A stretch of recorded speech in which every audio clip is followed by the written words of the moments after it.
Oui, il faut une touche d'eau rouge en haut. Je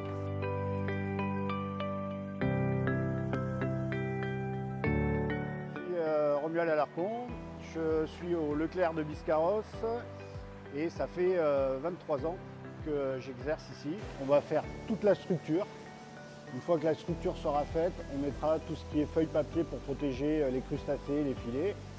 Après on mettra les décorations et après on passera au remplissage du rayon avec l'arrivage du jour plus la resserre de la veille.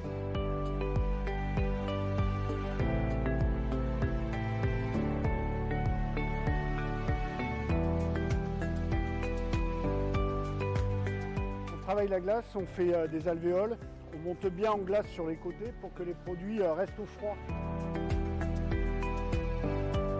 Là mon collègue a mis des feuilles plastiques.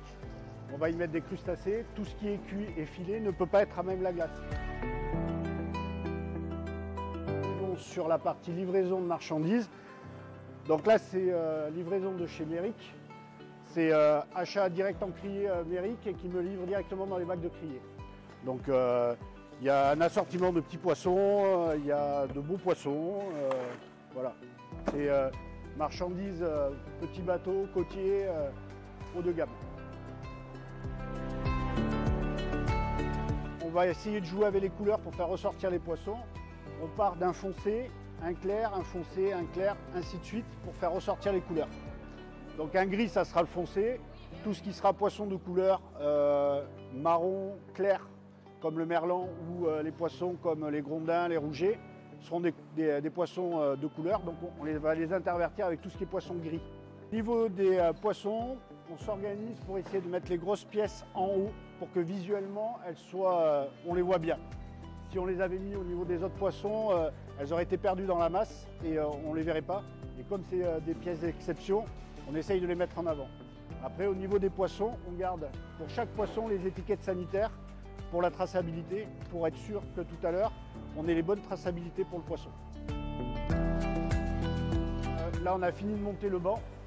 Donc on peut voir que normalement il est rempli de partout. Les étiquettes sanitaires sont sur les poissons. Maintenant on va vérifier avec nos étiquettes prix que ça corresponde bien aux zones, sous-zones de pêche, le nom scientifique. Voilà, et après on pourra ouvrir le banc pour les clients. Nous avons fini le rayon, nous avons vérifié l'étiquetage. Partie très longue le matin de l'étiquetage parce qu'il faut vérifier si c'est le bon moyen de pêche, si c'est la bonne zone, si c'est le bon nom scientifique, s'il y a le bon prix, donc pour chaque produit, donc c'est assez long et fastidieux à faire.